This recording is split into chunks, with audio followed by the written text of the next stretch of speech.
Hi, everyone. Welcome to Childcare Unplugged, hosted by me, Chantel Pettingill. I create this podcast to help parents with any questions that they may have about parenting, daycare, and anything child development. We also answer questions that parents typically have about childcare and about our program specifically. We hope everyone's doing amazing, and we're definitely moving towards my favorite time of year with all the holidays coming up.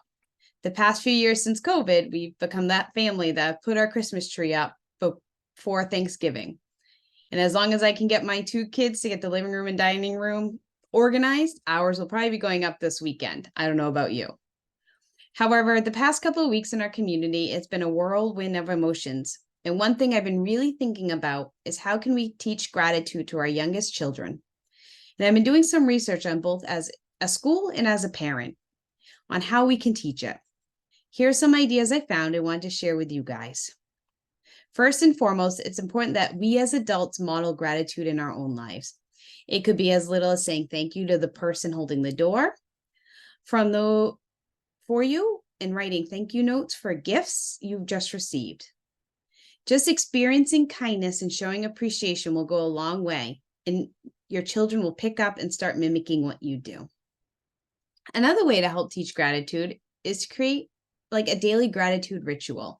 So for younger kids, it could be at mealtime where you sit and you go around and share something you're thankful for.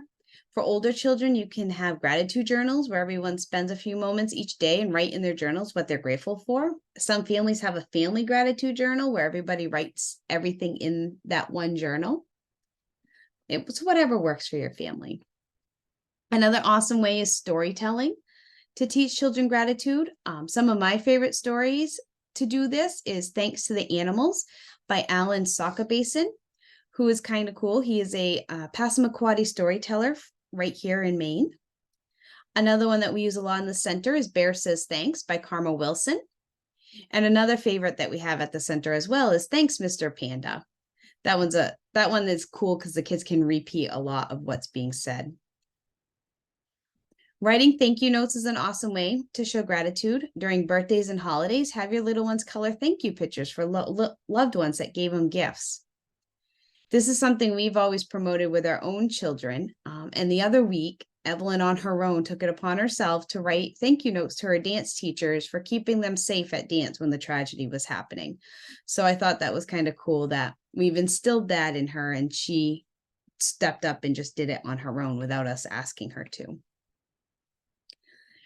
Gratitude and empathy are closely tied together and can be taught many times at the same time. Encourage your children to consider how their actions affect others. For instance, if they share a toy or they help a friend, make sure you praise them for that and show them that they did a really good job and that they were being kind and considerate. Acts of kindness, like making homemade cards for loved ones or helping with chores, can reinforce empathy and gratitude. Children learn that small gestures can bring joy to others.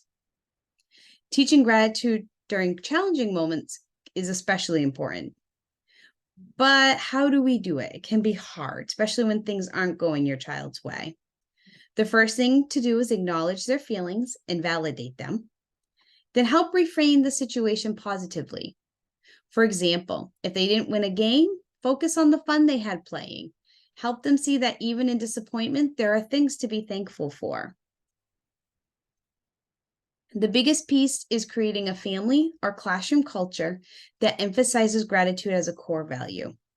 Remember, teaching gratitude is a journey. It won't come overnight, and it will take time. But the values you instill in your children will stay with them for their life. So I hope that was kind of helpful in giving directions on how to teach some gratitude. So our question of the day is, I've seen this a lot on mom sites. We've had some parents ask about it. Just sometimes changes of behavior in children at various times, that things they didn't normally see, temper tantrums, refusing to take naps. Sometimes it can come down to hitting or even pinching or biting.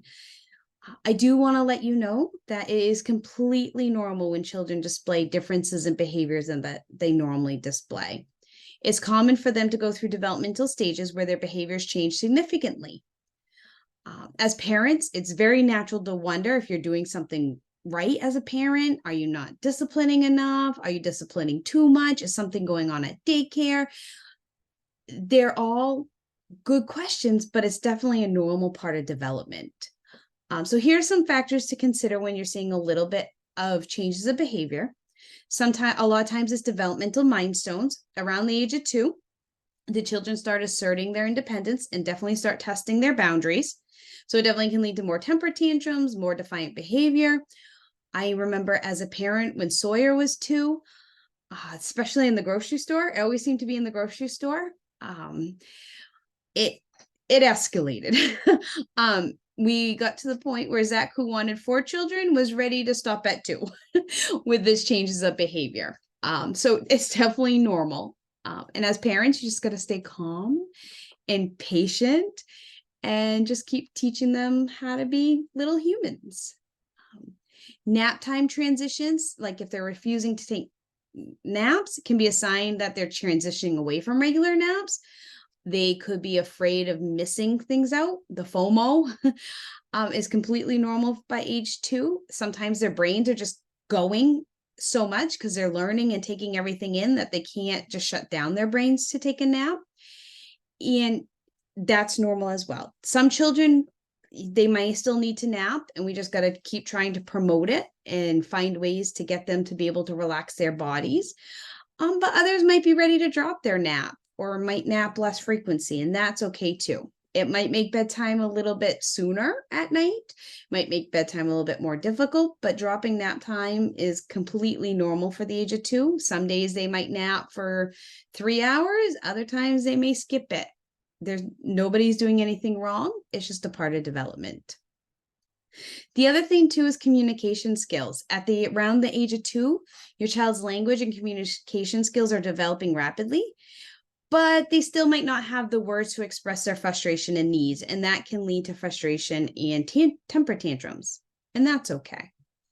Socialization, being in daycare can provide socialization opportunities, but it can expose them to different behaviors. We a lot of times call it the cause and effect of, if I do this behavior, what will it affect? And that's completely normal too. They're learning. They might see a friend do it, so they're like, hey, I'm going to give that a try. We just pull them aside and teach them and work with them that that's not okay behavior. And then sometimes routine change, and definitely during the month of October, there's a lot of routine changes. And so any changes in child's routine, both at home and at daycare, can impact behavior. Talk with the daycare staff if you're seeing any changes, or if you're having any changes at home with the daily schedule. The time change is a huge routine disruptor. Halloween is a huge routine disruptor. A lot of what just went on in our community can be a huge routine disruptor, and it's normal to see different type behavior. The biggest thing is just try to keep working on getting back to consistency as best as you can. But don't, as a parent, feel bad if there is a change in consistency. Your child will be okay. They'll be okay. They'll figure it out. Children are very resilient and flexible, and they'll figure it out. So just to keep working with the changes, again, consistency, try to maintain a daily routine and can have boundaries at home. I know most daycares have boundaries as well. Communication, encourage your child to express themselves, provide words for their feelings if they can't quite get it out. Work on positive reinforcement with praise and reward good behavior to reinforce positive habits. Collaboration, communicate with the daycares. Most daycare providers, I know at our school, we're huge on communication. Shoot an email, talk with the director. Communication's huge. Work together. It's a problem that we can work together and solve. And you can see if they have any behaviors or see any triggers that might cause a certain behavior. And just remember that behavior changes are a normal part of growing up. If you are concerned, discuss it with daycare. See if we can come up with a plan. Sometimes you can also discuss it with your pediatrician as well, if it's something you're really concerned about. But most of the time, the behaviors get right on track after a little bit of testing. I hope that was helpful for everybody. I will see everybody in 2 weeks for our next podcast. I have some good topics coming up soon for us. So I hope you continue to tune in, and we'll see everyone next time. Bye.